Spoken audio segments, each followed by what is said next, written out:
त्रेता युग में भी दो पीठें थी। राम जी के समय में जब राम जी का वनवास हो गया, दशरथ जी का मरण हो गया और राजपीठ खाली हो गई, तब उस वक्त व्यासपीठ श्री वशिष्ठ जी महाराज ने उस गद्दी को संभाला। और एक सूत्र के साथ आज की कथा हम सब शुरू करेंगे। चूंकि लेट हो गए, लेट ही चक्कर में हो गए कि दरबार देर तक लगा रहा, सुझा के हम लुढ़क गए। लुढ़कने का मतलब तुम उल्टा मत समझ लेना, हमारी बुंदेली भाषा है लुढ़कने का मतलब हम सो गए। बोलो सीताराम। तो हमें बड़ी देर हो गई, लेकिन आज का एक सूत्र पागलो अपनी जिंदगी में तुम याद रखना और बड़ी ध्यान पूर्वक आज की बात को सुनकर जाना। अगर आज की कथा को तुम बड़े केंद्र में बैठ करके सुन करके गए तो मेरे पागल हम दावे के साथ कहते हैं तुम्हारे देखने का नजरिया बदल जाएगा। आपकी जैसी दृष्टि होगी वैसी सृष्टि होगी। आपके देखने का आइकॉन जैसा होगा आपको संसार वैसा दिखाई पड़ेगा। तुम पूरे जगत को काममय देखोगे तो पूरा जगत तुम्हें काममय दिखाई पड़ेगा, और तुम जगत को राममय देखोगे तो तुम्हें जगत राममय दिखाई पड़ेगा। और हमारे कलिकुल शेखर गोस्वामी तुलसीदास जी कहते हैं सब में राम नर ही नारायण है, सिया राम में सब जग जानी, सब में राम है। और मेरे पागलो जिस दिन इंसान अपनी इंसानियत को पकड़ लेता है, सब में राम के दर्शन करता है, उस दिन इंसान इंसान बन जाता है। इसलिए दृष्टि को सुधारो। सोच जैसी आपकी सोच जैसी होगी आपको दिखाई भी वैसा पड़ेगा। याद रखना पूरा खेल संसार में आंखों का है, पूरी आंखों का खेल है। पूरी दुनिया में आंखों का खेल है। आंखों का आइकॉन बदलेगा, आपकी विचारधारा और आपकी जिंदगी बदल जाएगी। किसी गांव में एक आदमी रहता था, उसके पास में एक घोड़ा था। घोड़ा, उस घोड़े को आदत थी हरी घास खाने की, लेकिन जून के महीने में हरी घास कहां से मिले? कई दिनों से बेचारा घोड़ा भूखा था। गांव में किसी पंडित जी का, महंत जी का आना हुआ तो वो घोड़े का मालिक दौड़ा दौड़ा दौड़ा दौड़ा महात्मा जी की कथा में गया। कथा पूरी हो गई तो उसने हाथ जोड़कर कहा कि भगवान, हमने सुना है आप लोगों को समस्याओं का समाधान बताते हो, मेरी भी एक समस्या है। महात्मा ने कहा बताओ तुम्हारी क्या समस्या है वत्स?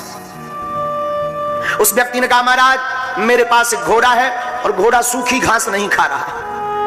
महात्मा ने मजाक किए मूड में हंसते हुए कहा कि इंसानों की समस्या का समाधान तो है पर घोड़ों की समस्या का समाधान नहीं खोजा भी। लेकिन उसने कहा क्षमा कीजिएगा, प्राण की बाजी लगी हुई है, घोड़े को आदत हरी घास खाने की है, सूखी घास की व्यवस्था है, कृपा करके आप कोई उपाय बताइए कि हमारी समस्या का समाधान हो जाए। बहुत ध्यान से सुनना। महात्मा रहे होंगे नागपुर के, उन्होंने कहा एक काम करो, वैसे तो मैं कोई जादू टोना झाड़ फूक करता नहीं हूं, तुम एक काम करो घोड़े के नाप का एक चश्मा बनवाओ, उस चश्मे का गिलास हरे कलर का लगाओ, हमें पक्का विश्वास है तुम्हारी समस्या का समाधान हो जाएगा। और ध्यान दीजिएगा वो आदमी भागा भागा घर पर आया और उसने घोड़े के नाप का चश्मा बनवाया और उसका लेंस हरे कलर का रखा और पहले घोड़े के सामने सूखी घास डाली और फिर उसके चश्मा को बांधा। और जैसे ही बांधा तो घोड़े को जो सूखी घास दिख रही थी वो चश्मा के कमाल के कारण हरी दिखने लगी और घोड़े की समस्या निपट गई। घोड़ा भाव पूर्वक भोजन को करने लगा, घास को खाने लगा और व्यक्ति बड़ा खुश हुआ। मिठाई लेकर के महात्मा के पास आया, आपने हमारी समस्या का समाधान कर दिया।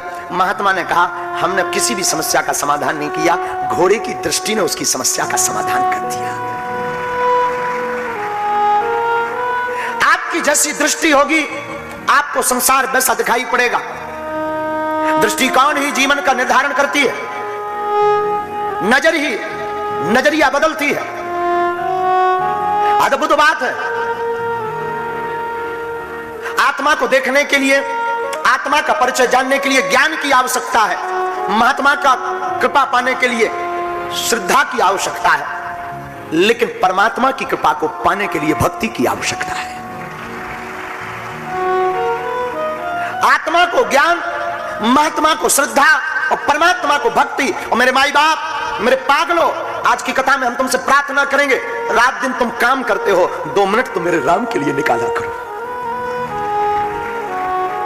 जब तक रहेगी जिंदगी फुर्सत ना मिलेगी काम से, आओ कुछ वक्त ऐसा निकाले प्रेम करें प्रभु श्री राम से।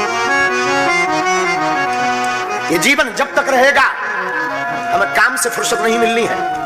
और याद रखना, जहां काम तह राम नहीं, जहां राम नहीं काम, वो तुलसी कबहु न रह सके रति रजनी एक थाम। जहां काम तहां राम नहीं है, और जहां राम है वहां काम नहीं है। इसलिए मेरे पागल, राम से जुड़ने का मतलब ये नहीं है कि आप अपने काम को छोड़ दो, आप बीतराग बन जाओ, आप महात्मा बन जाओ, आप अपने बिजनेस को, अपने कर्तव्य को छोड़ दो। अब तो हम आपसे प्रार्थना जो करना चाह रहे हैं वो ये करना चाह रहे हैं, कोई भी काम करो, कोई भी कर्तव्य करो, लेकिन उस कर्तव्य को ही परमात्मा का कर्तव्य मानने लगो। तुम्हारे दर पर जो आवे, तुम्हारी जिंदगी में जो आवे, तुम्हारे सामने जो आवे, तुम्हारी दृष्टि ये होनी चाहिए कि ये कोई साधारण दीनहीन इंसान नहीं, अब तू नारायण का रूप धारण करके नारायण ही आए। और बाबा गोस्वामी जी अपनी वाणी में कहते, ए हा जाकी रही भावना